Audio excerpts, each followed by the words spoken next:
It might be a race for the governor's mansion in Georgia, but this is one that the entire country is watching. And if ever one vote counted, it certainly is going to count in this particular race.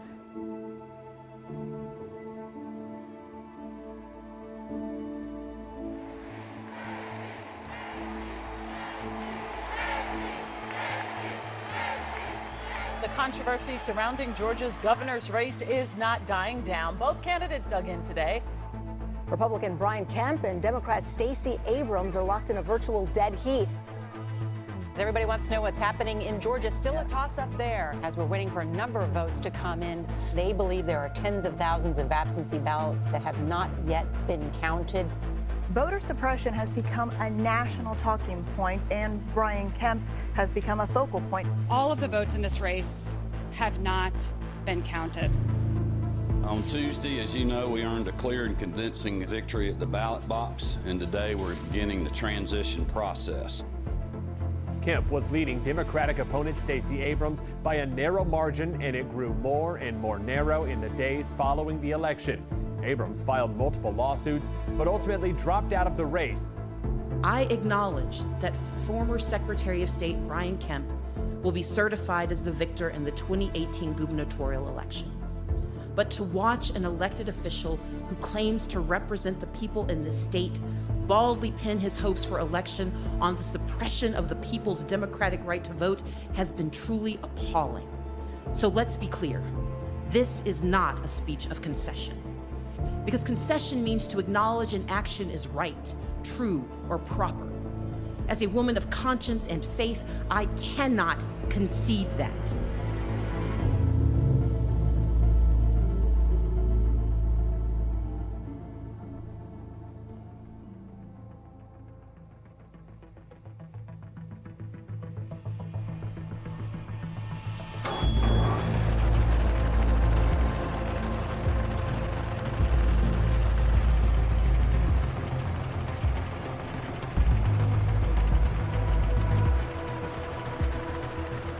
The fundamental power of democracy lies in the right to vote.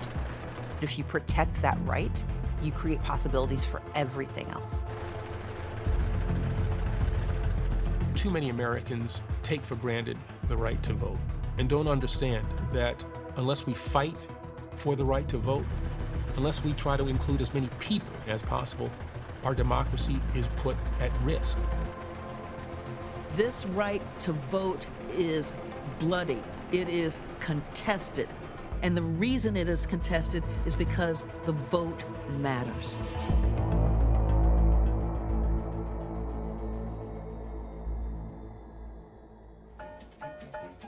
Register, inform yourself, and vote. Register, inform yourself, and vote. A country doesn't run itself. Every voter is a help. There are those who argue that America is not a democracy or a republic.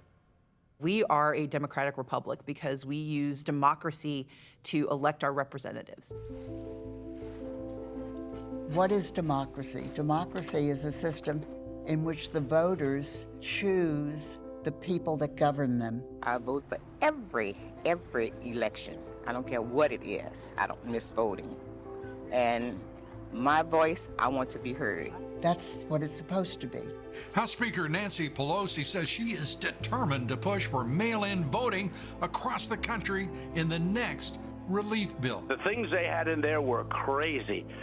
They had things, levels of voting that if you ever agreed to it, you'd never have a Republican elected in this country again. When elected officials feel like they may not have the power anymore, they have two choices. They can either be more responsive to those they lead, or they can eliminate the people they have to answer to. I registered to vote at DMV about 9 months ago. I found out 3 weeks ago that I wasn't registered. Progress doesn't only go in one direction. We've had expansions of American democracy, but we've also had times when things have moved backwards, where people have lost the right to vote. A monumental decision by the Supreme Court changing the Voting Rights Act, the law of the land for 48 years. History is never a straight line. It's always a fight.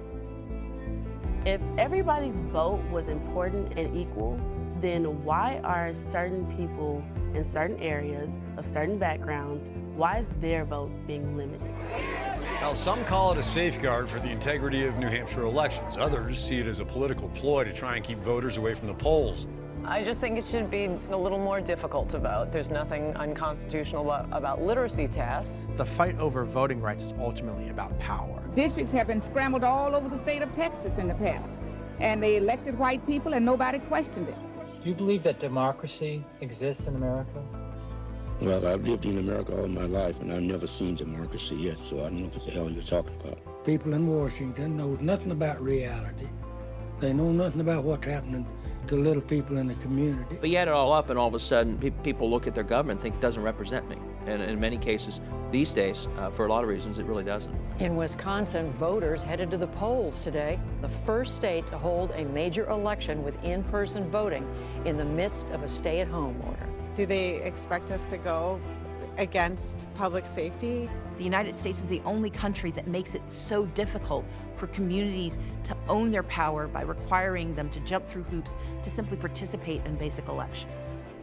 It's pernicious because it convinces you that maybe it's not worth trying again. And when entire communities become convinced that the process is not for them, we lose their participation in our nation's future, and that's dangerous to everyone.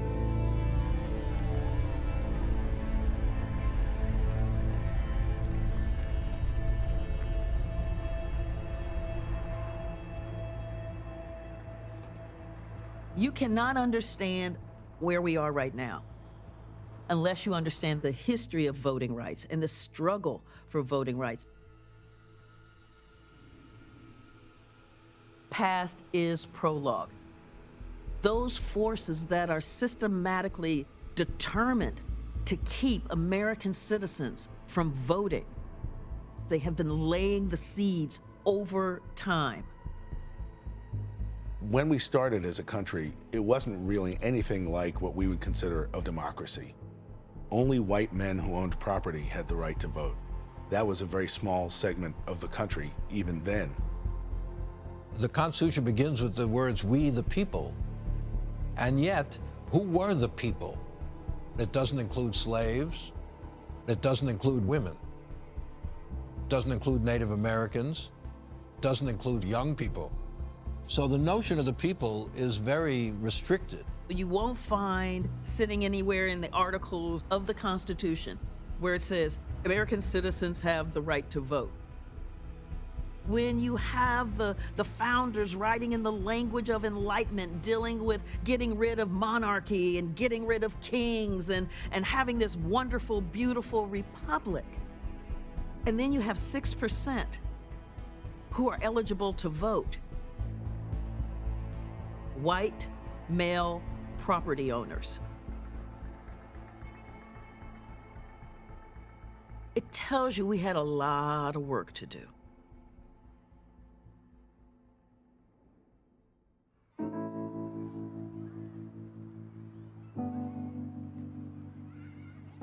I grew up in Gulfport, Mississippi. My dad was a shipyard worker. My mom was the head librarian at William Carey College. Both of my parents were firsts in their family. My mom is the only one of her siblings to finish high school and let alone go to grad school. My dad was the first man in his family to go to college. My mom and dad were very prolific. I am the second of 6 children. My parents were very intentional with us, and we had 3 jobs. You had to go to church. Had to go to church. And you had to go to school. Go to school and take care of each other. And in the meantime, you had to do something to help someone else. We would volunteer at soup kitchens and homeless shelters. If there was someone in need, my parents found a way to make sure we were there to help, which was odd to us because we would point out we were poor too. Why are we serving other people? They would say, having nothing is not an excuse for doing nothing. I tell you what, when those kids were growing up, every time we voted, we took them with us, and they saw us cast our ballot. And we'd sort of trail out of the voting booth like make way for ducklings because there were so many of us. But they wanted us to see them in the act of casting a vote.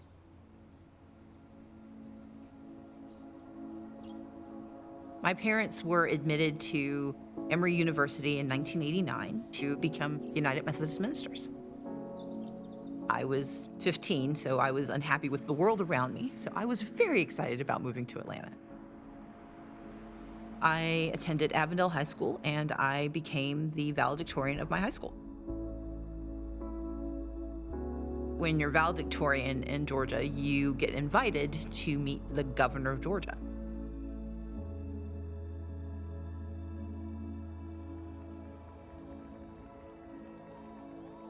It was a Sunday morning. We got dressed, put on our best clothes, and got on the bus because we didn't have a car. We get to the guard gate, and the guard looks at me and he looks at my parents, and he says, "This is a private event. You don't belong here." And my dad says, no, this is my daughter, Stacy. She's one of the valedictorians. But the guard doesn't check his checklist. Instead, I remember very clearly him looking over our shoulders at the bus that's pulling away. And he looks back at us and he basically says, he's like, "No, like, you don't belong here."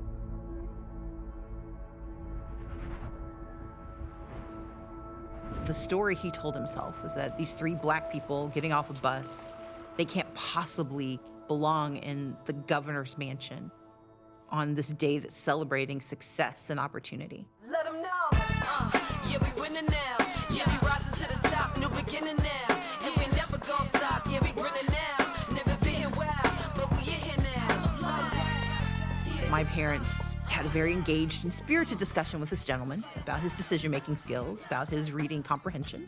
Robert had to have a few It was choice explained words. to him in a certain way that if you want to stay healthy, Well- you look at the list. I won't go no further than that. What I remember about that day is not meeting the governor. Don't remember meeting my fellow valedictorians. All I remember is this man standing in front of the most powerful place in Georgia telling me I don't belong inside. And that was my first encounter with the governor of Georgia.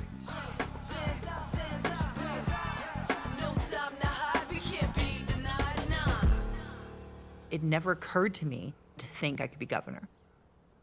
I had simply never seen it.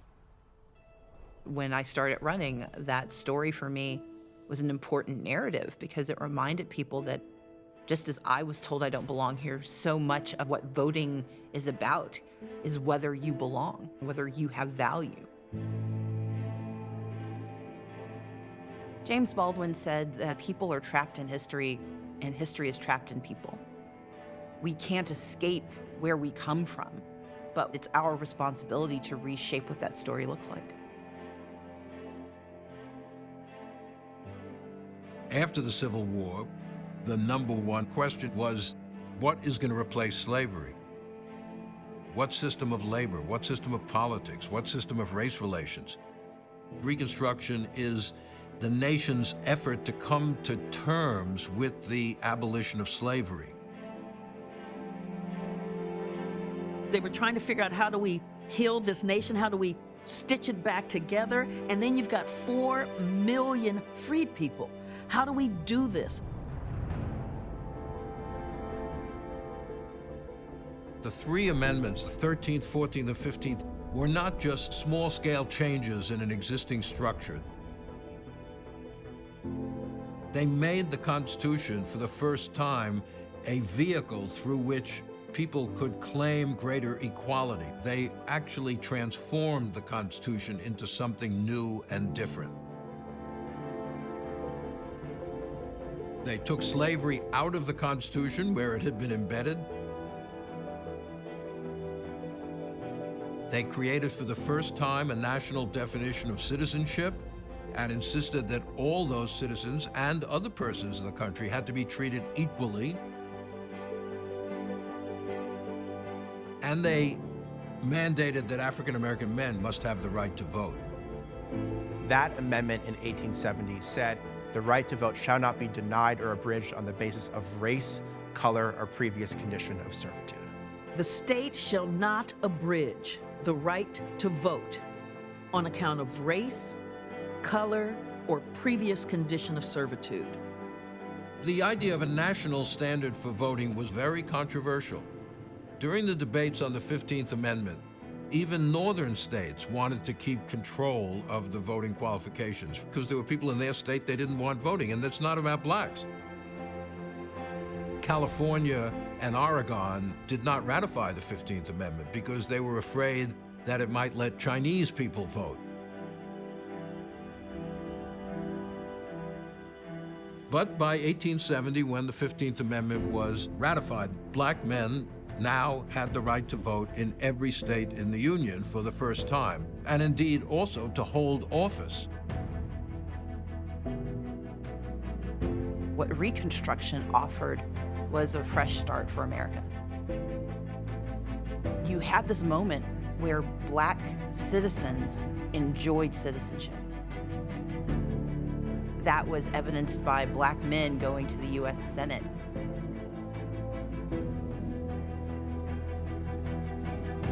You start having black elected officials in these amazingly high spaces where you would not have imagined them 20 years earlier.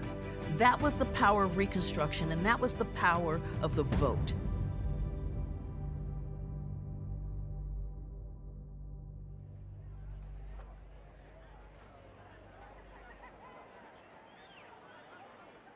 Please welcome the First Lady of our movement, Mrs. Coretta Scott King.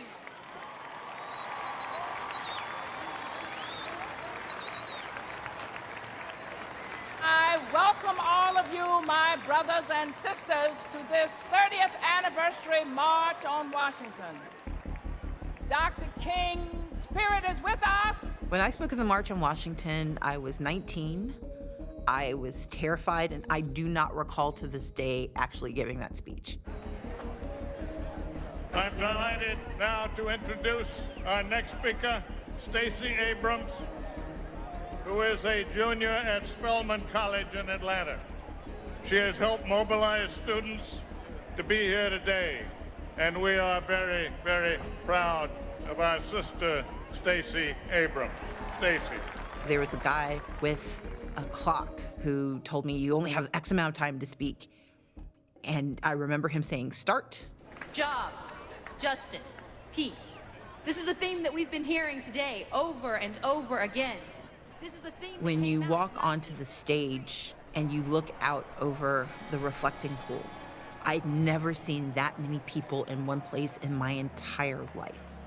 Today we come before you, walking on the road to jobs, the road to peace, the road to justice.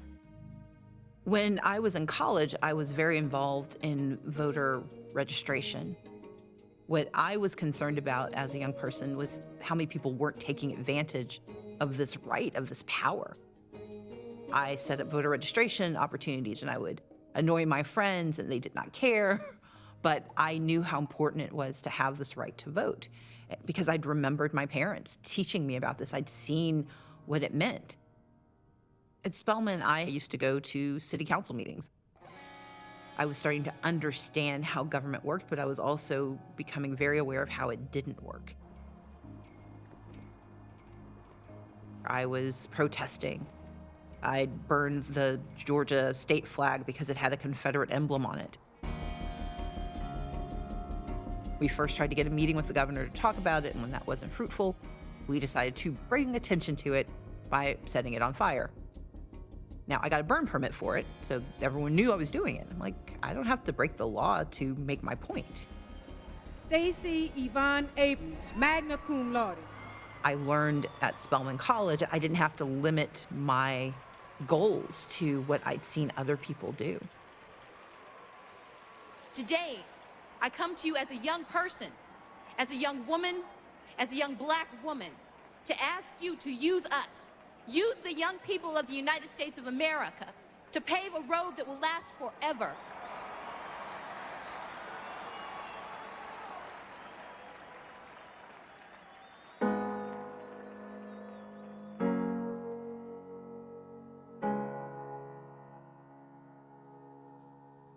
The first great protest march on the nation's capital ever was for the right to vote for women.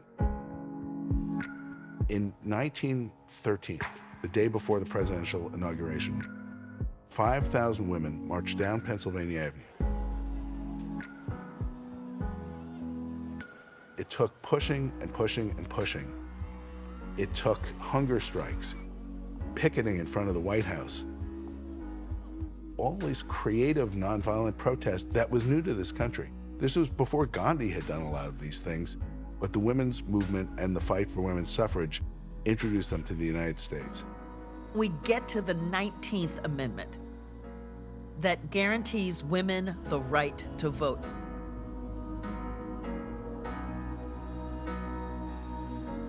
When you look back at how long women fought for the right to vote, we're used to movements now 10 or 20 years and the change happens. Women spent their entire lifetimes fighting for the 19th Amendment. Black women were instrumental in the passage of the 19th Amendment. They had been part of this conversation from its beginning. Women who were helping shape opportunity for white women and for Black men, and yet in each of these conversations, Black women were left out of the narrative. And then post-Reconstruction, Black men who had suddenly become part of the body politic were once again disenfranchised.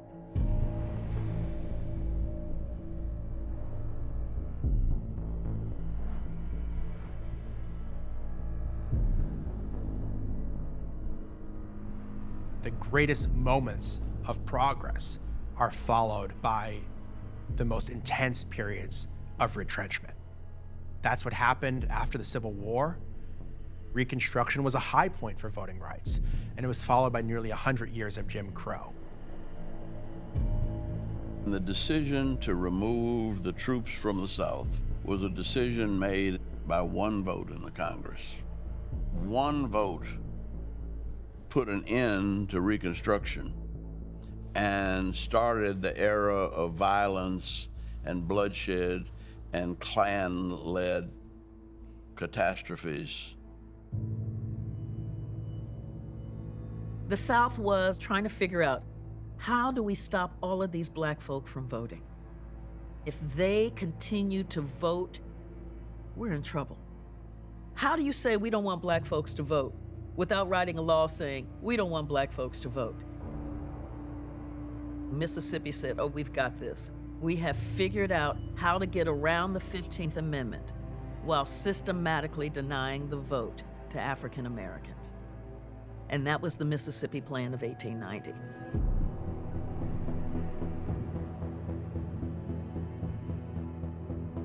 What Mississippi came up with was, we are going to use the societally imposed conditions on African Americans and make those conditions the access to the ballot box. What you say is, democracy is expensive. Elections are expensive. And if you're really invested, you should be willing to pay a small fee. A poll tax. It's not too much. It sounds so reasonable. But when you begin to think about what that means, you can pay for food or you can vote. You can pay for some clothes for your children, or you can vote.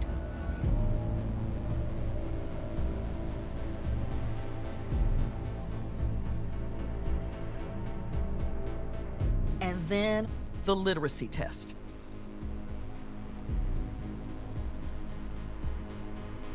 The literacy tests are misnamed in a sense because they weren't really tests of one's literacy. They were traps. They were designed to never let you be able to answer them correctly. I actually took out one of the old literacy tests from Alabama. My class of second and third year law students could not pass the literacy test. There were literacy tests, poll taxes, grandfather clauses, all white primaries, property clauses. If this one doesn't get you, this one will. If this one doesn't get you, this one will. There were this raft of different laws that were called the Black Codes. And those laws criminalized basic normal behavior. It was a crime to be on a city street without having a place to go. It was a crime not to have a job, even if what you were doing was looking for work. If you were caught loitering, meaning you were waiting for your wife in a store, that could be a pretext for arresting you, incarcerating you, and permanently disenfranchising you.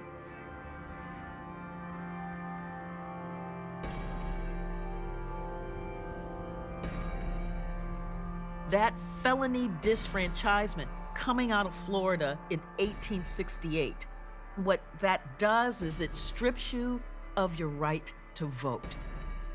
It is a way to neutralize the 15th Amendment.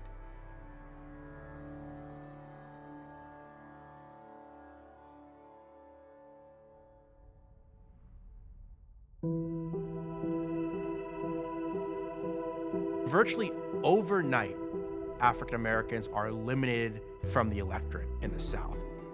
So you go from having black governors and senators to having almost no, if not any, black voters that were able to participate in elections. In Mississippi, during Reconstruction, African American voter registration was almost 67%. By the time we have fought the Nazis and we are moving into the Cold War, where the U.S. is really holding up as the leader of the free world, only 3% of age-eligible African Americans were registered to vote in the South. 3%.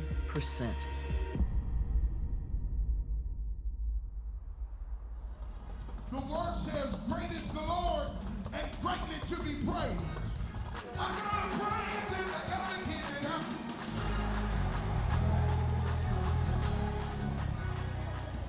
My name is Desmond Meade. I grew up in Miami, Florida. I am what we call a returning citizen. Returning citizens are people with previous felony convictions.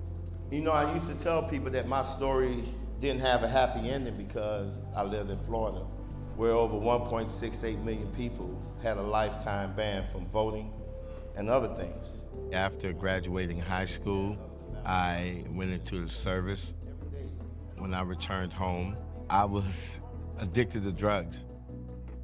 And I was in and out of jail, and I ended up checking myself into drug treatment. I experienced a transformation. What have I done with my life to make a difference? Florida leads the nation in denying the right to vote to one specific group, felons. For years, we have lobbied politicians to change these old Jim Crow laws, and we were not able to accomplish anything. If there's 1.5 million convicted felons in Florida and they're suddenly all qualified to vote, that universe of people are probably going to be more inclined to favor the Democratic Party. What data is there to support that? None. So if the politicians did not have the political strength or courage to actually change the policies, then the next best thing was to let the citizens take it into their own hands.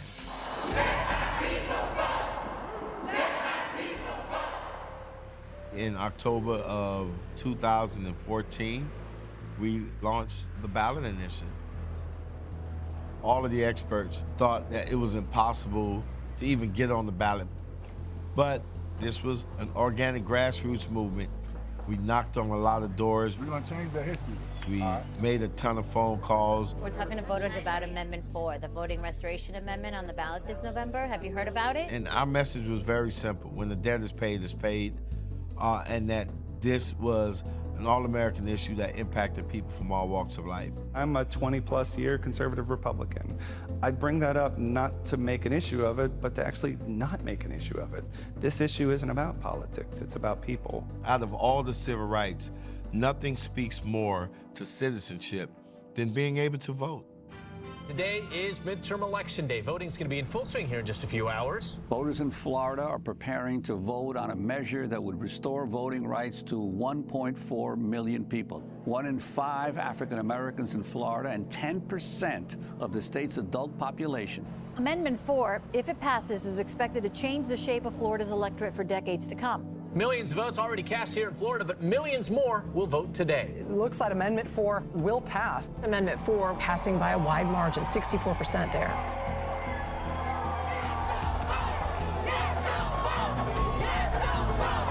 I need every returning citizen to get on this stage. When Amendment 4 passed, there was a feeling of joy and appreciation for folks to be able to participate in our democracy. My God, I am feeling like on cloud 9 right now. That population in Florida and around the country, they are the legacy of the Black Codes. They are the legacy of the Mississippi Plan. They are the legacy of attempts to permanently disenfranchise African Americans and to block their participation in society.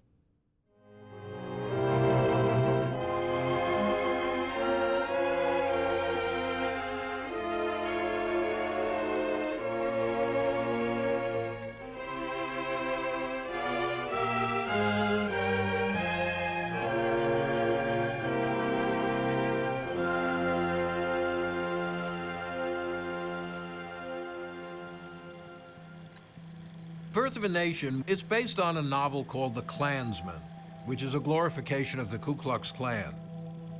Why is the Ku Klux Klan glorified? Because it saved the South from the horrors of black men holding office and being corrupt.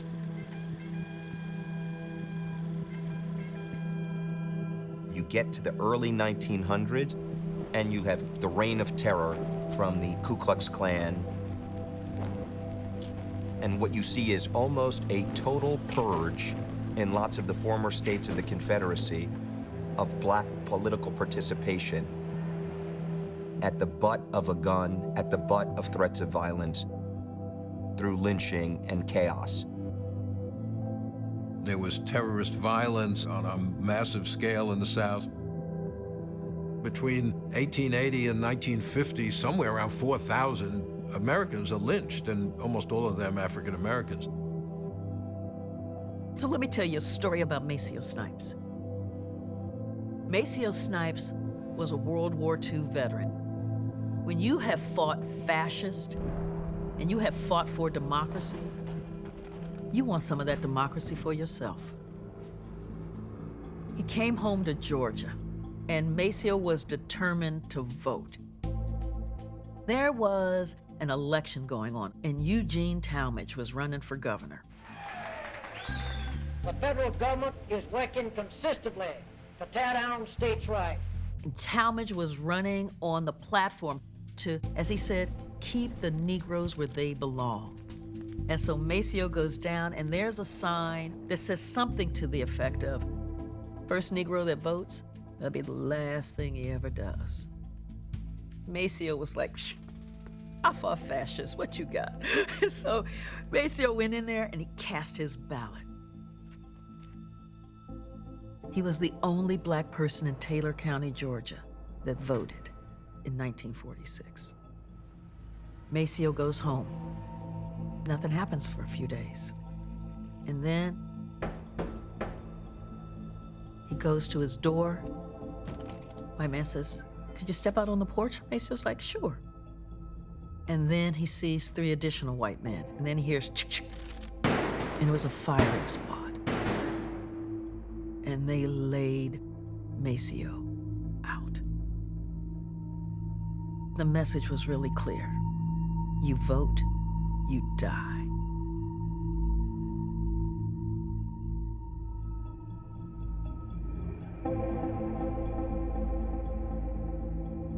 Election day terrorism was designed to provide the kind of intimidation that said if all of the pieces of the Mississippi Plan can't stop you,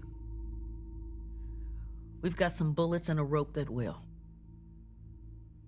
And this is why you see the kind of insurgency happening in the black community that leads into the civil rights movement. This kind of, I shall not be moved. We'll be done.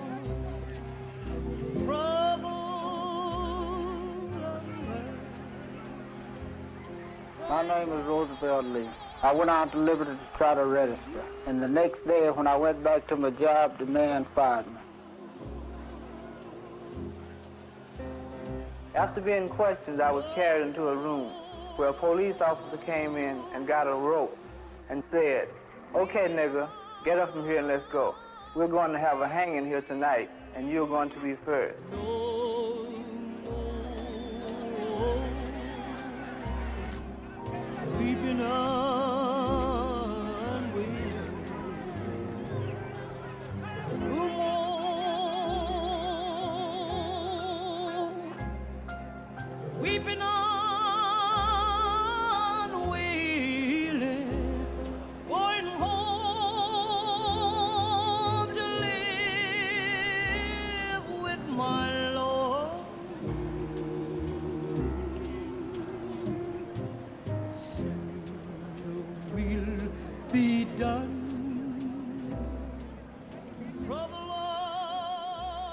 In my life, I never would have imagined I would have the honor to stand here. And when I got the request, my very next moment was to call my mom and my dad. My parents, Reverend Robert Abrams and Reverend Carolyn Abrams. You see, my father was arrested at the age of 14 in Hattiesburg, Mississippi. He was arrested for helping to register black people to vote. My mother was doing the same work. She was just smart enough not to get caught, but all of that started here in Selma.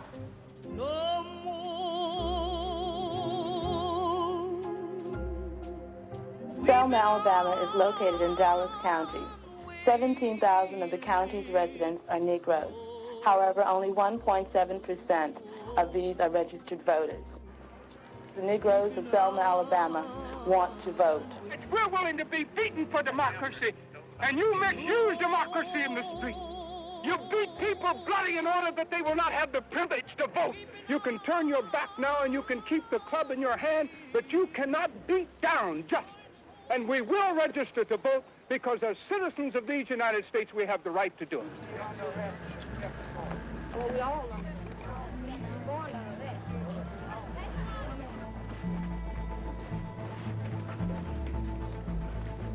Selma really awakened the nation.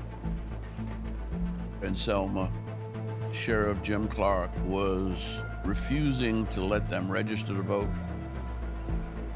They wouldn't even pretend to go through the motions.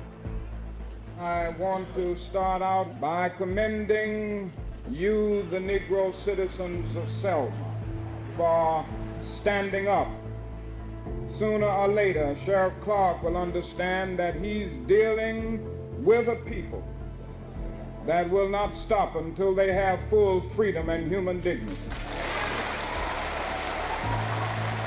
Dr. King and a large number of Selma Negroes marched through the city streets in small groups to the county courthouse.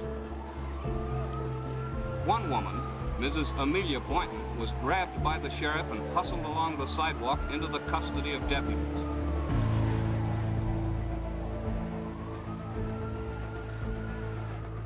Dr. King and I, we had been working together to get a civil rights bill passed. We went back and we met with President Johnson. And he said, well, I know you need voting rights, but we just had a civil rights bill passed. I just don't have the power to go back to Congress for another civil rights bill.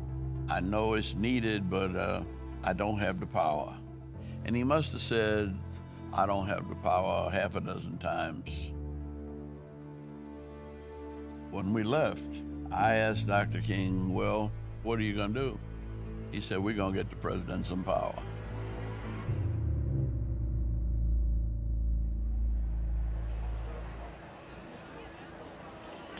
The Student Nonviolent Coordinating Committee has a statement.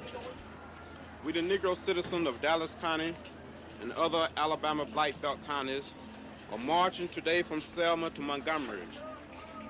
A couple hundred people showed up. John Lewis led the march.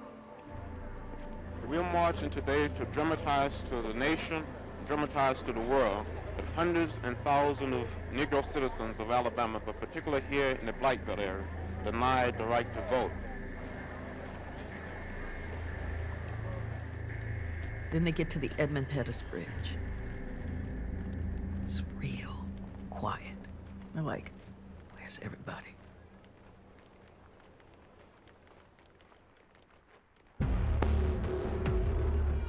The Alabama State Patrol and Sheriff Jim Clark were on the other side of the Edmund Pettus Bridge.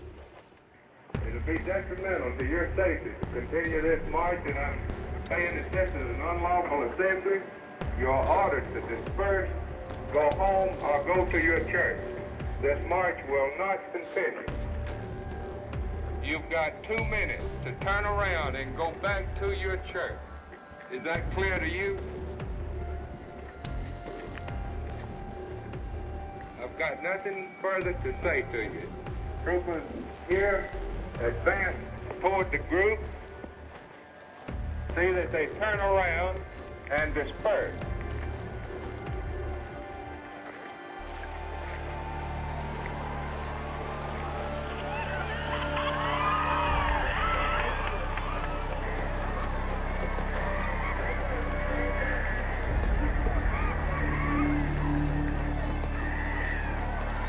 You see people just stumbling. You see them being trampled, and the cameras are rolling.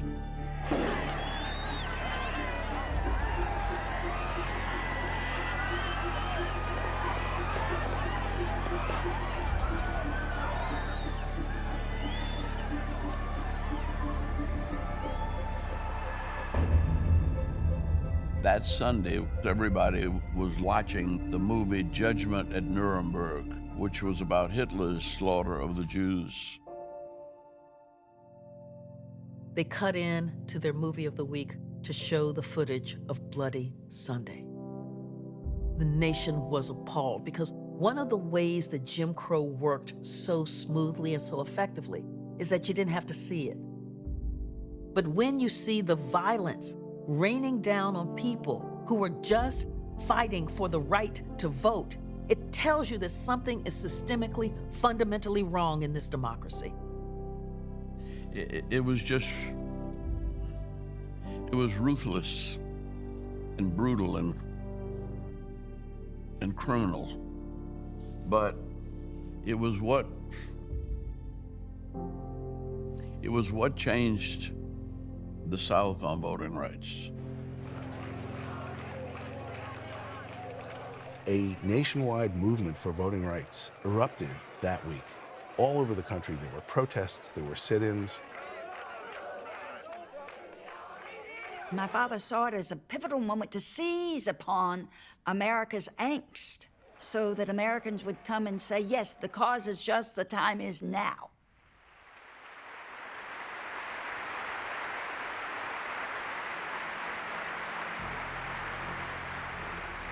Many of the issues of civil rights are very complex and most difficult.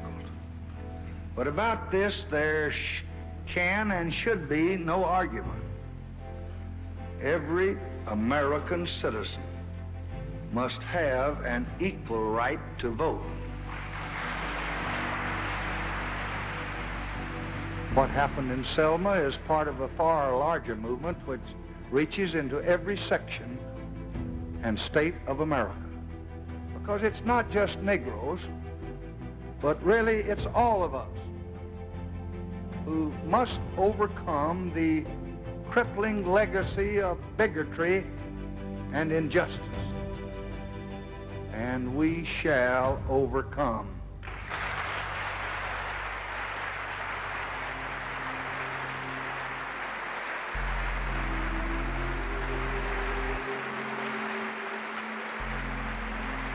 He ended his speech with, "And we shall overcome." That's the only time I saw Martin Luther King shed a tear. We gave him the power. All of us working together got the Voting Rights Act passed.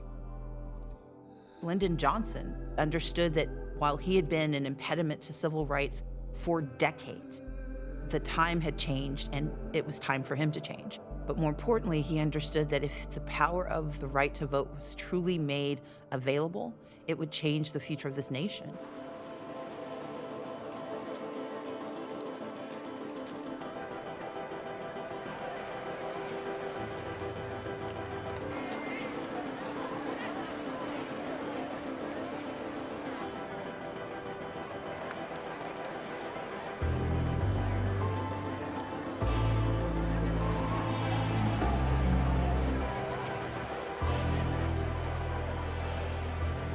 I'm the product of the Voting Rights Act, an act that was bought and paid for on Edmund Pettus Bridge.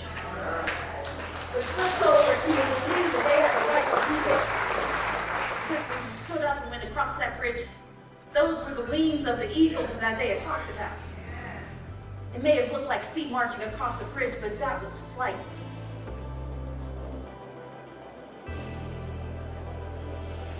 Days after the Voting Rights Act was passed, there were federal officials in the South registering African Americans to vote for the first time in counties where Black people hadn't been able to register for decades. This was truly revolutionary. By 1967, 2 years after the Voting Rights Act, almost 60% 25% of black adults in Mississippi registered to vote. Game changer.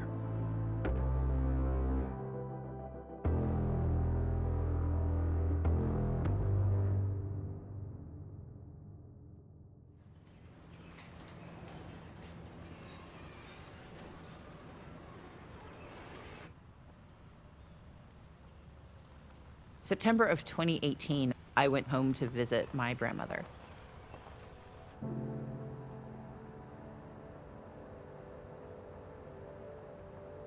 And Grandma had a recliner that sat right next to her bed. When you go to visit my grandma, you sat down because you did not want to interrupt whatever it was she was watching. And so I sat on the bedside waiting for her attention, and she turned to me, and unprompted, my grandmother reached for my hand and she started telling me about the first time she voted. It was 3 years after the adoption of the Voting Rights Act, but it was the first time for most African Americans that they really would have a chance to participate in an election. And this was during a time where you put on your Sunday best and you would make an event out of going to vote. My grandfather called for her from the front room. Her name was Wilter, and he's like, "Wilter, come on." She didn't respond. Her nickname was Bill, and so then he yelled out, "Bill, it's time to go." My grandmother said she still didn't say anything. So he came back to find out why she hadn't responded, and she was frozen. She was afraid to go. And I remember her squeezing my hand, and the feel of that paper-thin skin and the fragile bones, but the grip that she had on my hand where she said that it wasn't that she didn't want to vote, she was afraid of it. She was afraid of the billy clubs and the hoses and the dogs, and she did not believe that this time would be any different. She didn't believe that the power of democracy was finally hers. And my grandfather told her that she had to get up, that her children had been in trouble trying to guarantee this right, and that she owed it to them, if not to herself, to get up and vote. And she said she was still terrified, she was still deeply afraid of this moment, but she was also ashamed of herself. She was ashamed that she didn't want to reach for this power. She got up, she finished getting dressed, and they went to vote. And as she squeezed my hand, she said, "But Stacey, I've never missed another election."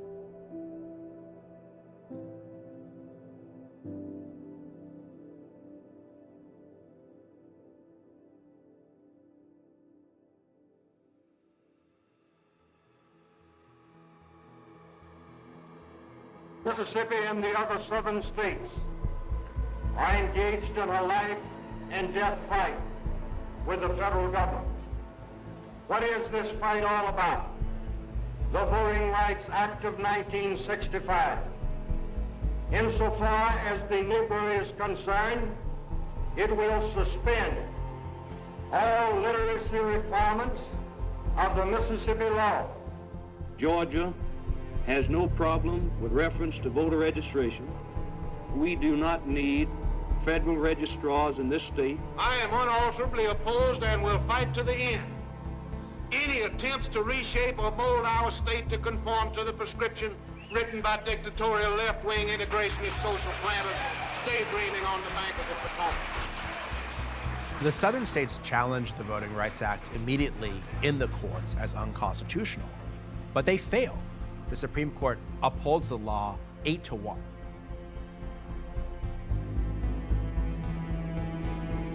If you frame the argument, who doesn't believe that people should be allowed to vote? While there will be some people that will raise their hand, most Americans believe that citizens should be allowed to vote.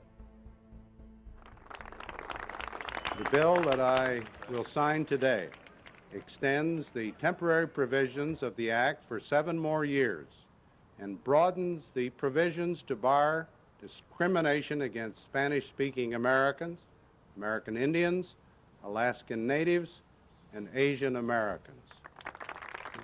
The Voting Rights Act began with the former Confederate states, but this was a law that understood that discrimination could crop up anywhere. The state of Arizona was such a bad actor that in 1975, the U.S. Justice Department added Arizona to the process because of their long history of discrimination against Latinos and Native Americans. Hispanics were facing some of the same kind of things in Arizona, in Texas, across the Southwest, that African Americans face in the segregated South. Things like literacy tests, voter intimidation. They said, we need protection under the Voting Rights Act as well. Maricopa County is the largest and most important county in Arizona. From 1960 to 1964, William Rehnquist was in charge of ballot security operations for the Republican Party of Maricopa County. This was called Operation Eagle Eye. And what Rehnquist and others did was they went to Democratic parts of Phoenix and they asked Latino and African American voters if they could read the Constitution. So this was a de facto literacy test. And if people could not read it to the satisfaction of Rehnquist and others, Rehnquist challenged their eligibility to vote. William Rehnquist, the future Chief Justice of the Supreme Court, was on the front lines of voter suppression in Maricopa County, Arizona, all the way back in the 1960s. America's most unwelcoming prison regime likes to advertise it always has vacancies. It shows I will always have room for illegals. The man who calls himself America's toughest sheriff makes his prison as unpleasant as possible. Arpaio became the face of terror for our community. We would see posses go into neighborhoods to do roundups. There were checkpoints to ask people for their papers. It created a righteous anger, saying that we deserve more and we do not deserve to live under this. We gotta tell the whole world this is his territory! Asemba people! Yeah! We got a story! Yeah! We gotta tell the whole world this is his territory! Alright, how's everybody doing? Good. How's everybody doing, y'all? Yeah. Alright, dope. About almost 3 years ago, it was my first day at Lucha. And Stephanie was up here at the front, and she was talking about how we're gonna register a lot of people to vote. And I remember her giving me the clipboard, right? And she was like, all right, we're gonna go to Walmart. And I was so scared. I'm still hoping for the doors wide open. Our volunteers are standing on the shoulders of folks that have paved the way for us to be able to cast that ballot and become part of a power community that is now impacting policies. Hi. Are you a registered voter? No? How come? Are you a citizen? Hola. ¿No está registrado usted para votar? No, ¿por qué no? No? Ah, pues muchas gracias. There is always a debate on why aren't our communities participating? I'm already registered. Oh, you are? What about y'all? No, how come? I don't know. I don't trust politics. No, you're right. So it's like I'm not doing my thing. No, heck yeah. I feel like, I mean, that's what I thought too, right? The most important part of voter registration is that human connection and being able to understand why that person does not trust. Intimidation from the government is real, it is powerful. And it is because of the changing demographics in the nation. It is the fear of what this larger vote can mean.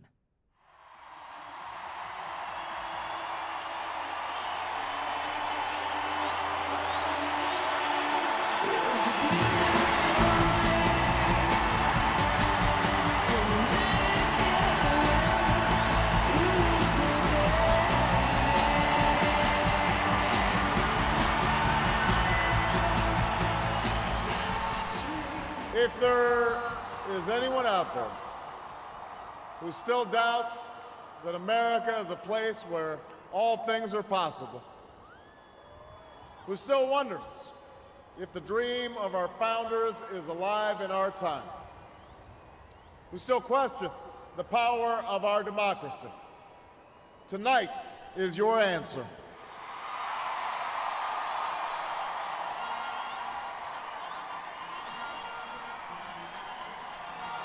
Opponents of the Voting Rights Act seized on Barack Obama's election as a reason why the Voting Rights Act was no longer necessary.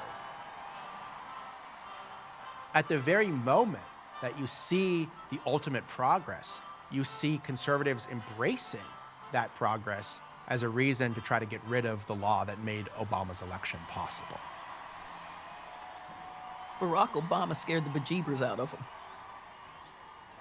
He brought 15 million new voters to the polls. This is what we should be celebrating. Bringing 15 million new people into this incredible civic society, engaged in this democracy, believing that they have a stake in this democracy, and getting out to vote. Instead, that Obama coalition becomes the hit list for voter suppression. How do we stop African Americans, Hispanics, Asian Americans, the young, and the poor from voting?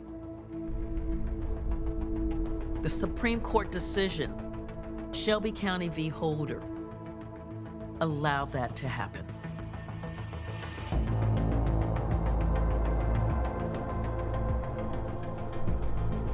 Shelby County, Alabama, there was an election there in which the districts were redrawn so that the only African-American city council member lost his race. Voter suppression and gerrymandering are two sides of the same coin. Efforts by politicians in power to try to manipulate the process to benefit themselves at the expense of others. Gerrymandering is a real problem. It's the practice of drawing voting districts in a way that creates unfair advantages for whoever happens to be drawing the lines. In the age of computers, you can gerrymander with scientific precision. You can run in and out of alleys and up and down streets and carefully include and exclude whichever voters you want in one district and not in another. Shouldn't all of this be illegal? Well, that's complicated, because if you're gerrymandering to disadvantage minorities, yes, that is illegal under the Voting Rights Act. But if you're gerrymandering to disadvantage voters of an opposing party, that has generally been allowed.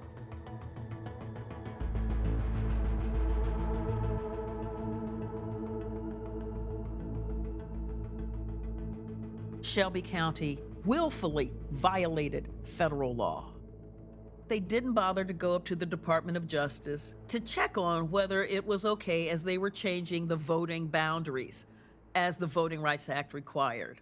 When they got called on it, when they got sued, they said, we didn't do anything wrong. The era of racism is over.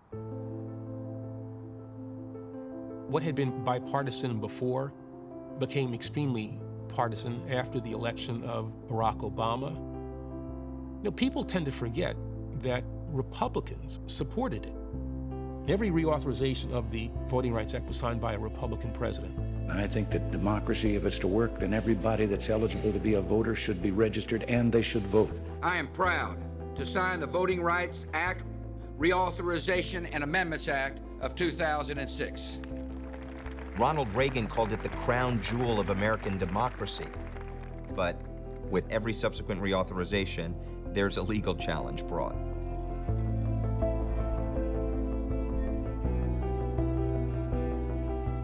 It's a seemingly coordinated strategy that we have seen waged by opponents to rip out the heart of the Voting Rights Act. It was almost a strategy of let's throw spaghetti against the wall and see which one sticks.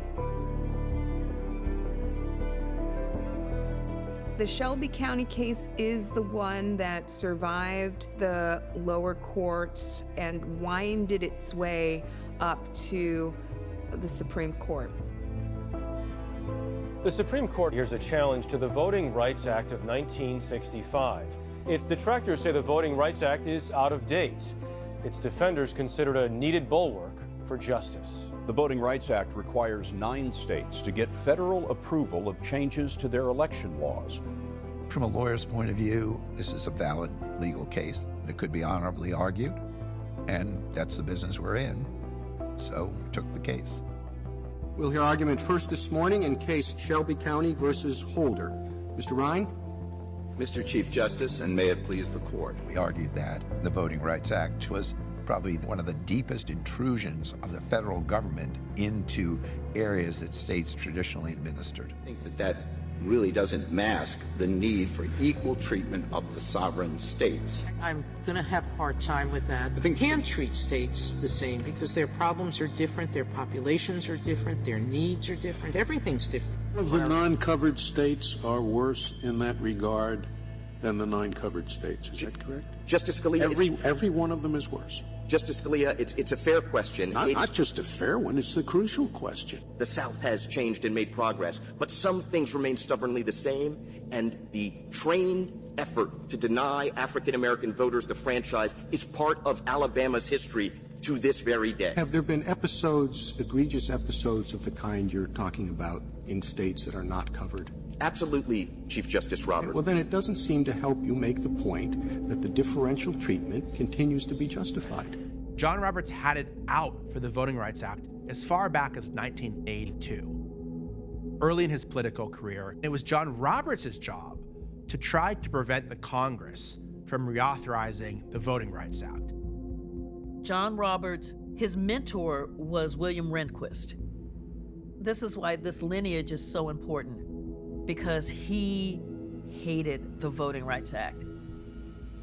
I knew that this was an important act. I knew that it was doing important work, and I knew that it would be a disaster for the court to strike it down. A controversial ruling today by the Supreme Court. 5-4, the U.S. Supreme Court took the teeth out of a law enacted nearly 50 years ago. It invalidated a key part of the Voting Rights Act. Justice Ruth Bader Ginsburg, joined by the 3 other liberal justices, said throwing out pre-clearance when it has worked and is continuing to work to stop discriminatory changes is like throwing away your umbrella in a rainstorm because you are not getting wet. I am deeply disappointed with the court's decision in this matter.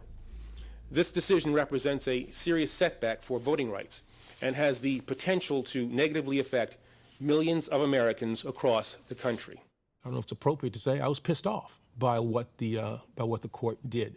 Thank you.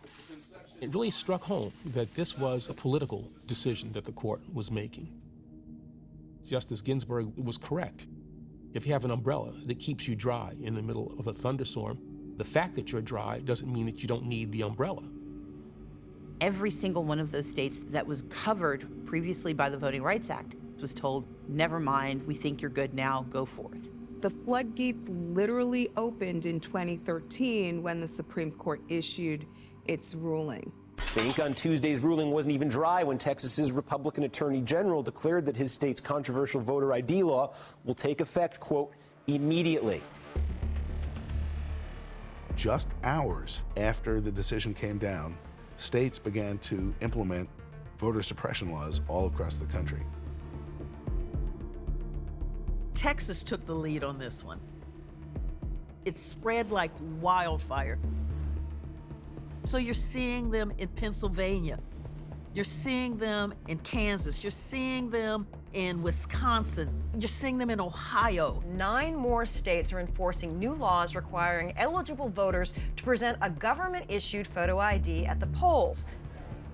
Overwhelming majority of Americans, regardless of their political views and regardless of their race or ethnicity, support voter ID laws. This is not Jim Crow.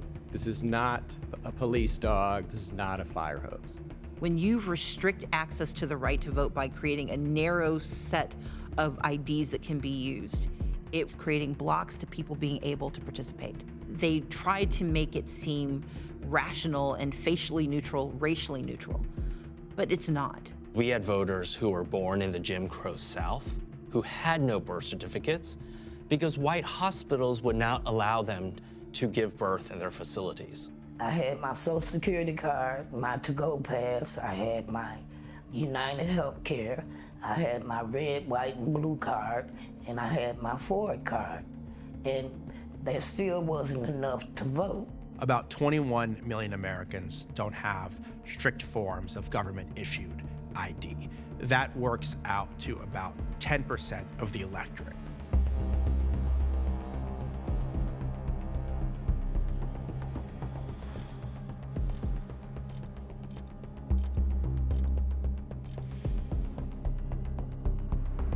You look at Texas. If you have a state-issued photo ID that says you're allowed to carry a concealed weapon, that's sufficient to allow you to vote. If, however, you have a state-issued photo ID that says you're a student at the University of Texas, that's insufficient. Young people in America, they could have the most power of any electoral bloc in the country.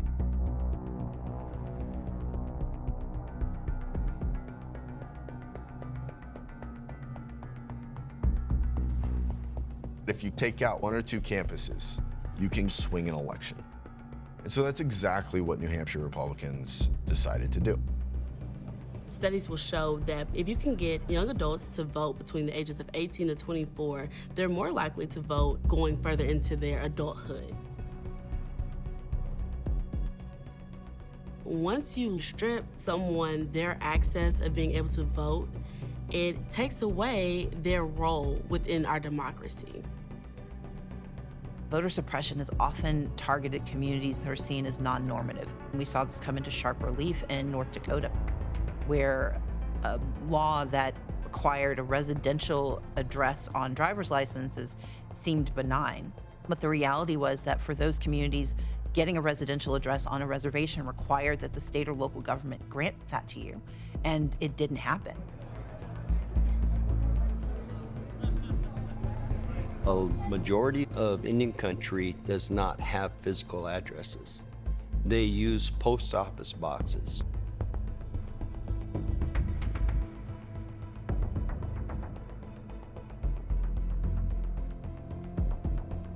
It became very evident that the law was created to suppress the Native American vote.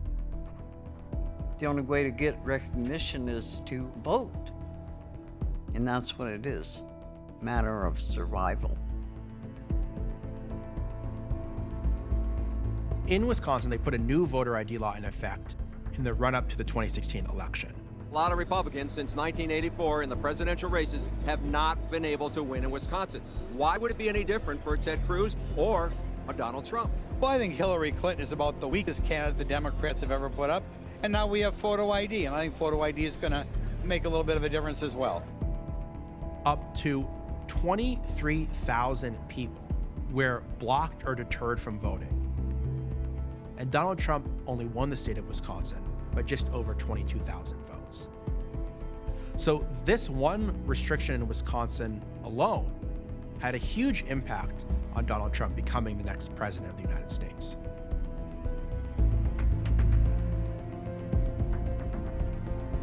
Ohio has become, sadly, the leader in creating certain types of voter suppression that other states have followed. And there's no bigger example of that than purging.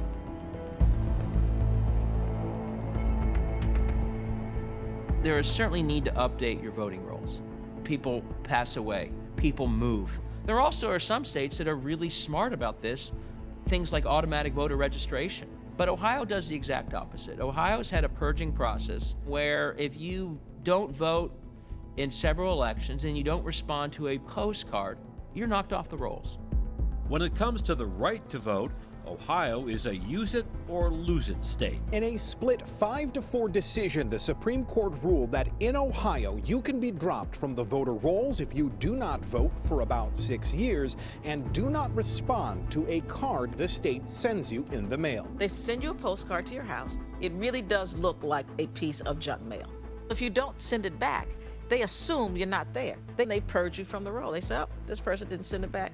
We're going to drop them. They're not notified that they have been purged, and that's a problem. in a state of less than 12 million, 2 million have been purged. A lot of people are on that list because they move every year. They're poor. They're going from one place to the next to the next. But also, it turns out there are thousands and thousands of people on this list who had voted recently, who were not supposed to be on the purge list. 20% of those people were on an error, government error. And in the United States, the right to vote is the only right you can lose for not using it. You can decide not to go hunting on a Saturday and you don't lose your Second Amendment rights, but in 9 states, it is the law of the land that you can lose your right to vote simply for not using it. After the Shelby decision, we saw over 1,600 precincts close in the states that were once covered by the Voting Rights Act. And when you shut down a polling place where someone can go a mile to vote and suddenly they have to go 10 miles and they don't have a car, they will not vote. Under Brian Kemp, 214 polling places shut down in the state of Georgia. He used the gutting of the Voting Rights Act almost immediately. Jim Crow 2.0, that's what we're saying. When you look at Georgia in 2018, it is the rise of Jim Crow again.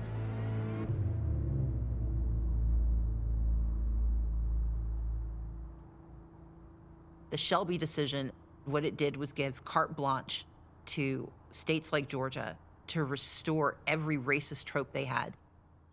Had I run for governor in 2012, it would have empirically been an easier election. By the time I was running for governor, I had had 8 years of watching the Secretary of State, Brian Kemp, build a national reputation for voter suppression. We anticipated that voter suppression was part of Brian Kemp's behavior. What we couldn't anticipate was that I was going to be in a fight with the very person who controlled the system.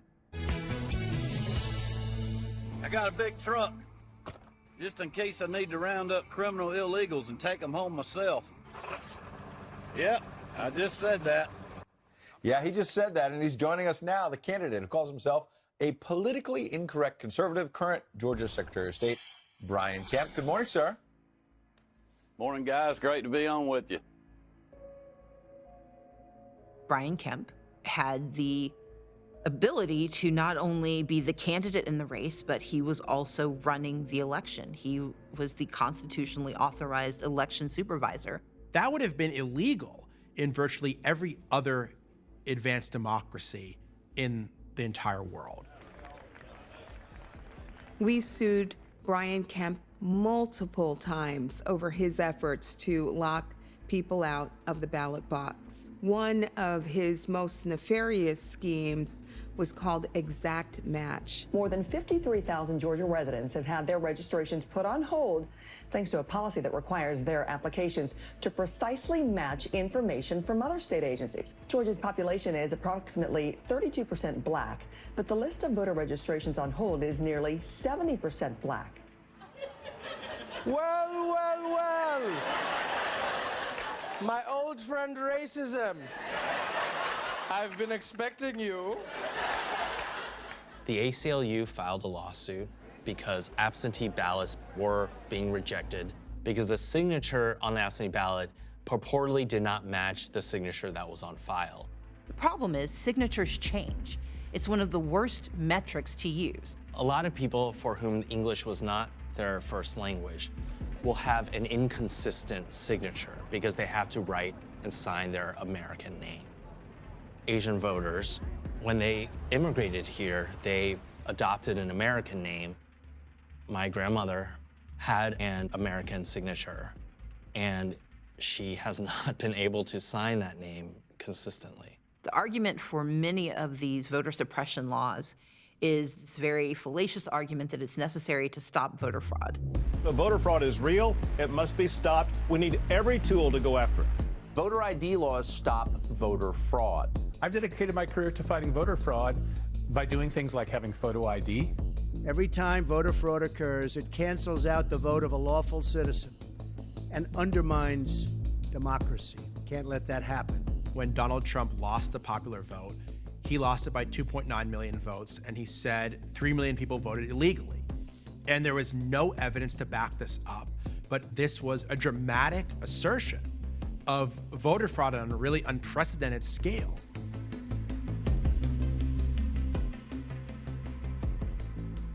Trump employed this rhetoric to create his own quote-unquote Commission on Election Integrity. There was really an all-star cast of some of the biggest vote suppressors in the Republican Party today. People like Hans von Spakovsky of the Heritage Foundation that had built the case for voter ID laws and similar restrictions on voting. The President's Advisory Commission wanted to get the voter registration list from all the states so they could start doing comparisons and find people who were still on the list who were deceased, to find individuals who were voting in more than one state. Yesterday, the vice chair of that commission sent a letter to all 50 states asking for voter data that includes addresses, party ID, voter history, and social security information. This was like a Big Brother data request. There was no evidence that the administration would ensure the privacy and security of this data. And moreover, why did they need to know party affiliation? Many states resisted that. They refused to provide that data. Opposition to this is bipartisan to some degree. Mississippi's Secretary of State, a Republican, has called it a violation of voters' privacy and said that the commission can, quote, go jump in the Gulf of Mexico. The Commission on Election Integrity that Donald Trump formed was a complete and utter disaster. It disbanded without issuing any findings, and it found no evidence of voter fraud during its entire investigative process.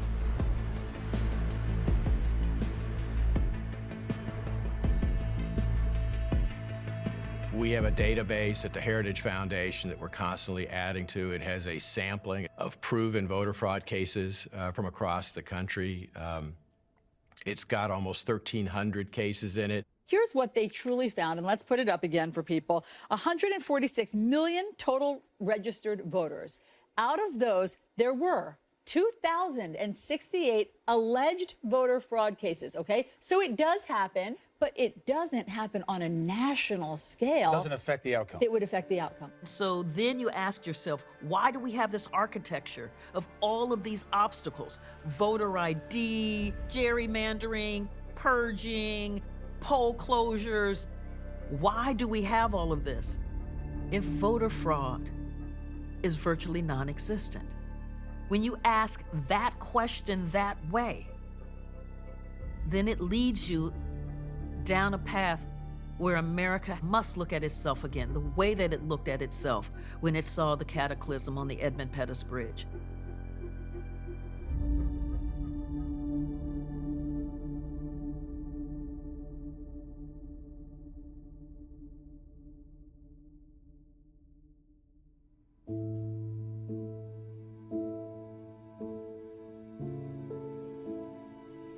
Running for governor was about changing what it meant to be a leader in Georgia. And there is nothing more transformative in the Deep South than a Black woman from poverty having opportunity. It hadn't been done before, so I thought I would take advantage of the freedom to try the things no one else tried. We know that voter turnout is the best remedy to voter suppression. We decided to go after everyone who could vote. Y'all already been out to vote? We need everybody out there in droves. I'm gonna make sure they vote. Matter of fact, they ain't gonna work tomorrow, they don't vote. Ooh, give me some. That's what you gotta do. You gotta put it out there like that. I've been out here talking to people who are, yeah, I've never voted before. Oh, I've never had someone come to my door before. Too often, politicians only go to the people they know, and they only engage the people they can rely on. Go out there, man. We're trying to make history. You know what I'm saying? Yeah, I'm a vote. That's what I want to hear. Which means you don't adapt to the changing needs of community. Among democratic countries, the United States stands out for having very low voter turnout. Politicians produced the system because elections are easier to manage if the electorate is smaller.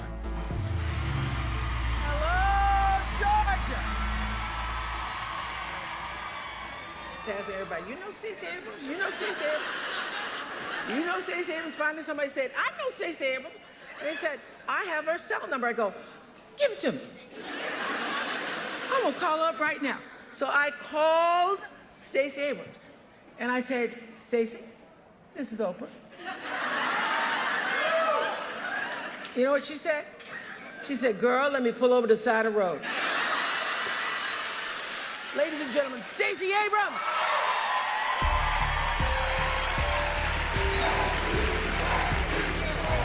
My name is Stacey Abrams, and I'm ready to be the next governor of the great state of Georgia. We talked to people. We met them at their doors. We met them at their churches, their mosques, their temples, their shrines, their synagogues. I went to Dragon Con and one music fest. I also talked about real issues. I talked about my brother and his fight with drug addiction and incarceration. There are thousands of Walters throughout the state of Georgia who only get the help they need when they go to prison. I'm running for governor because I don't believe Georgia is just a state of retribution. I want us to be a state of redemption. Let's get it done! Let's get it done! But I also had solutions, and I talked about the things that people care about every single day. Georgia, we need you to show up. Stacey Abrams. Para la candidata Stacey Abrams para gobernadora. We wanted everybody who could vote and to vote for me. It is in our hands to make Stacey Abrams the next governor of the state of Georgia. And give it up for your next governor, Stacey Abrams.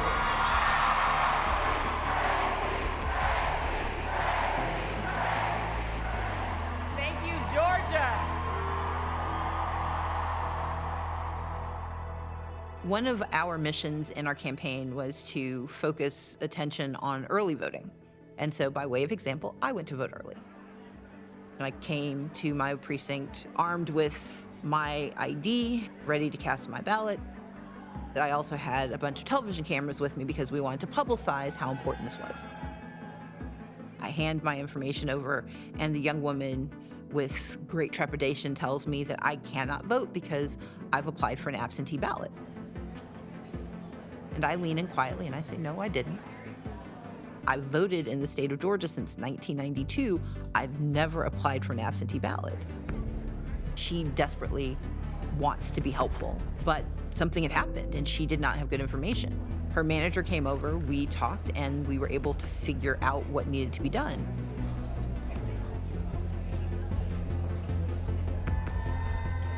What worries me are the thousands of people in Georgia who tried to vote that didn't have CNN and MSNBC standing over their shoulders, who were told no and who believed that no was the answer because they didn't have the authority or the knowledge to demand better.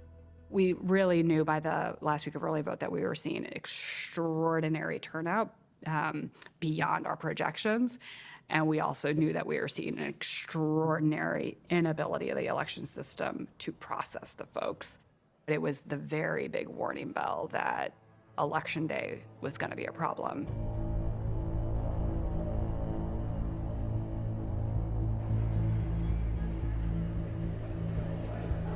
We were with Brian Kemp and his family as they showed up to vote. He said this is an invalid card. Okay, you go back in there and read through it. And Kemp had some voting issues. His voter card said invalid. You just went and cast your ballot there. During your tenure as Secretary of State here, you've made it harder for tens of thousands of people Well, I in would Georgia disagree with that to question cast their ballots completely. across the Because state. you have no factual basis on making it harder for people to vote. It has never been easier for people to vote in the state of Georgia than it is right now. One of the races that we've been watching really closely is the governor's race in the state of Georgia. From Midtown to Marietta, we're seeing long lines at polling places across the area. This morning we got here when the polls opened at 7. We were told that the machines weren't working. Finally at 11 they got machines that were working. So we've been in line for 5 hours. How long have you waited in line here this morning? About 3.5 hours. Are you gonna go home? Come back? I'm hurting. I'll be back. I got to go take some medicine. These lines are insane. We have a big fucking problem.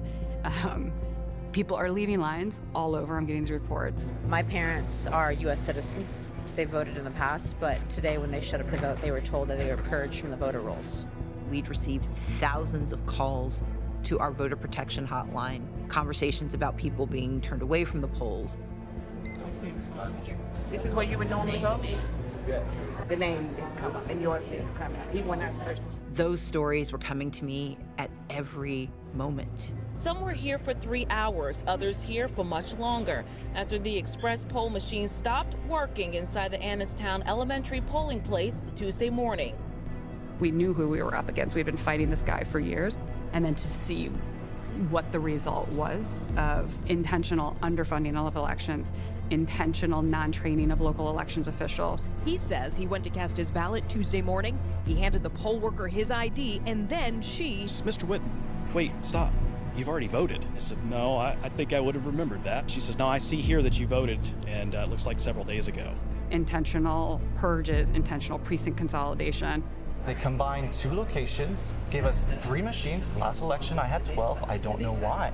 Intentional lack of training around absentee and provisional ballots. All the compendium coming together. Students were showing up and their names were not on the actual roll. And so they were casting provisional ballots, so much so that they actually ran out of provisional ballots. It was just out of control.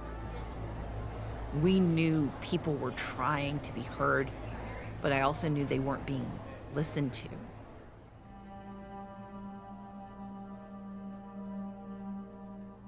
Election night, I knew something had gone horribly wrong.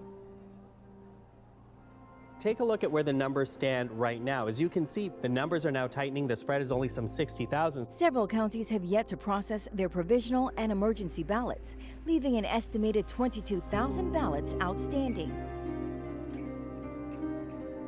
By 1 a.m., what we knew was that the race was too close to call. I'm here tonight to tell you votes remain to be counted. There are voices that were waiting to be heard. Across our state, folks are opening up the dreams of voters in absentee ballots, and we believe our chance for a stronger Georgia is just within reach. But we cannot seize it until all voices are heard. And I promise you tonight, we're going to make sure that every vote is counted. Every single vote.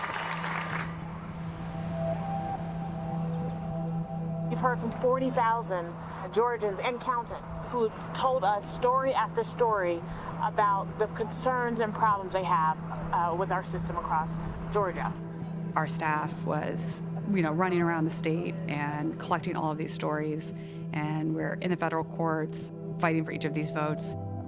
Every day there were votes that were found, and there were lawsuits that were settled that then added to the total. And it was just a devastating, obvious thing, what happened.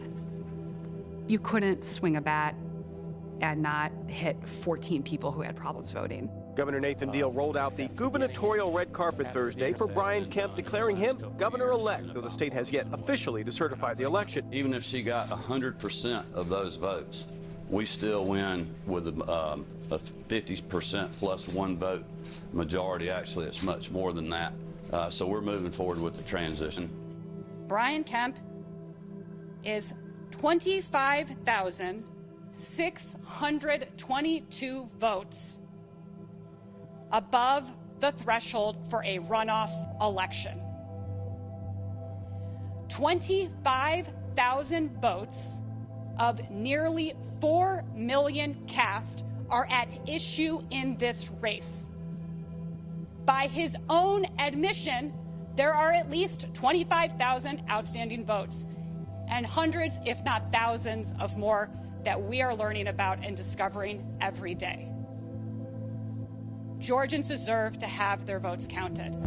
And some Abrams supporters protested peacefully outside the governor's office during Kemp's news conference, believing there are enough uncounted votes to force a runoff. The judge is on tape. The law is on tape. Rotunda of the Capitol. I was taken out in handcuffs and jailed because I stood with my constituents to voice their concerns and make sure that every vote is counted. By the end, we were still 17,000 votes shy of the runoff.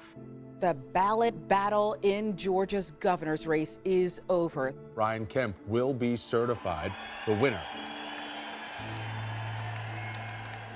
I was very angry. I'm still very angry. Very angry.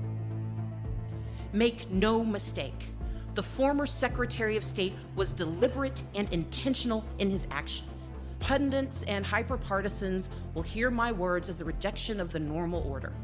You see, I'm supposed to say nice things and accept my fate. They will complain that I should not use this moment to recap what was done wrong or to demand a remedy. You see, as a leader, I should be stoic in my outrage and silent in my rebuke. But stoicism is a luxury, and silence is a weapon for those who would quiet the voices of the people. And I will not concede because the erosion of our democracy is not right. Last night, as you all know, my opponent ended her campaign. The election is over, and I'm honored to be Georgia's governor-elect.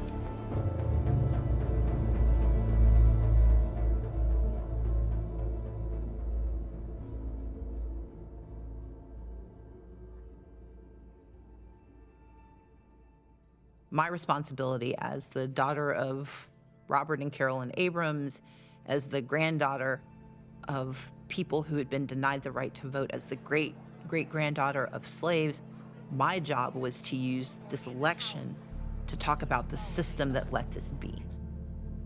And so we decided on that night that we were going to demand that the system itself be fixed. Because when you concede, what you're saying is that the system worked the way it was supposed to. And I refuse to believe that a system that is supposed to protect our democracy worked the way it was supposed to.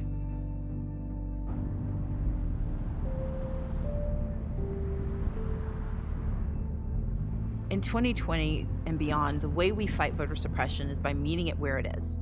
That means, first and foremost, to volunteer to help people get registered to vote. Hi, Nina Durham. My name is Stacey Abrams.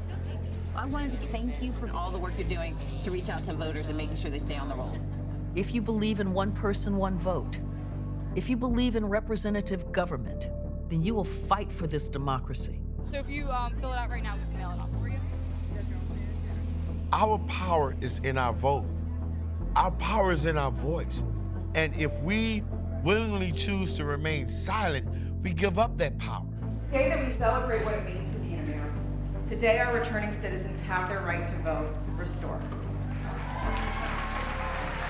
Plan out what you're going to do to make sure your ballot is cast and counted. And then ask your friends and family whether they have a plan.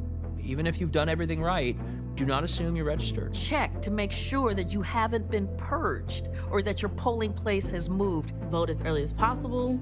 Take your friends with you to the polls. Talk to your neighbors about voting. Call your parents and ask them if they voted. Call your grandparents. To make sure that people know what precinct they're in, where their polling location is. And then you turn up at the polls. And you don't leave until you cast your ballot. They told voters to anticipate long lines. Is 2.5 hours, 3 hours, 4 hours, is that reasonable, though, in your mind, David? It's worth the wait. It's worth the wait. Folks die for this right that I'm green, so I would never take advantage of it, so I'm here for the long haul. It's a life and death matter. It really is. It's not going to be the courts that save us. It's not going to be the justices in their robes. It's got to be the people. If you were to come out to vote, we could elect who we wanted to, we could get done what we wanted to, and we could make sure that our voice was heard. The fight for voting rights needs to be a defining civil rights issue today. The desire to keep certain people away from the polls, it's a reality that we have to be prepared to confront. And unless we confront that reality and base actions on that reality, we won't make the progress that we all want to make in this country. I believe in our democracy. I believe in our nation. And I think our strongest patriotism is a patriotism that says that every voice matters and that every vote counts and that we will do everything in our power to make it so. Let's stop thinking that our voice don't matter and vote. Educate yourself and know who you're voting of us. It's a lot of us. It's a lot of us. It's a lot of us.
The table about to turn.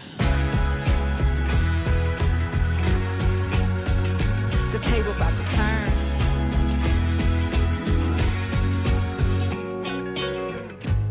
Register to vote. Even if you think you're already registered, check your registration status. Seriously, check to see if you're registered to vote at allinthefilm.com. Don't be a victim of voter purge. If you're registered, make sure the information is correct. If not, update it. The table about to turn. Oh, and make sure to keep your receipts. Take a screenshot so that no one can deny your registration. Get informed. Find out what documents or ID are required for you to vote in your state so that you will have time to prepare to vote. Make a plan. Look up your polling place and the time it's open and how you're getting there. And what you can do to stay safe if you're casting your socially distanced vote in person. Some states allow any voter to vote absentee. Other states have stricter requirements. Head to allinthefilm.com to find out details about your state and how to request a ballot. Go to 2020census.gov and complete your census form. Ensure that your community is counted and help combat gerrymandering. And most importantly, know your rights. If the polls close and you in a line, man, stay in a line because you got the right to vote. If you make a mistake on your ballot, ask for a new one. If the machines are down at your polling place, ask for a paper ballot. If they can't find your name on the voter rolls, then ask for a provisional ballot. And if you run into any problems or have any questions on Election Day, call the Election Protection Hotline, 866-OUR-VOTE. Think you got all that? Are you all in? Perfect. Now? Go and tell literally everyone. Everyone you know. Literally everyone you know. Yeah. I've been flipping through my timeline, trying to get my mind right. My city cried out, I got to cool down, but I'm under pressure.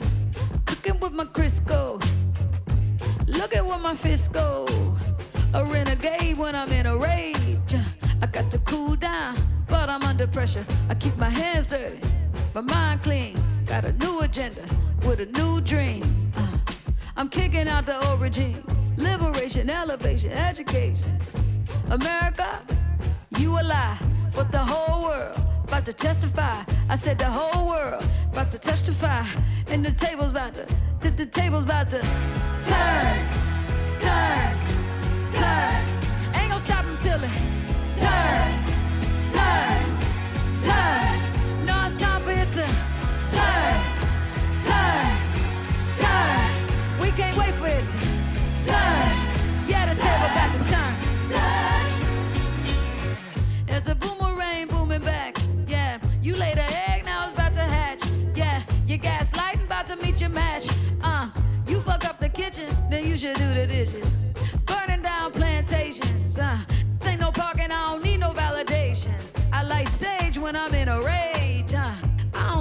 mission, I got my intuition. Hands dirty, mind clean. A different vision with a new dream. We kicking out the old regime. Liberation, elevation, education. I said America, use a lie, but the whole world about to testify. I said the whole world about to testify. We gon' watch the table, now we gon' watch the table.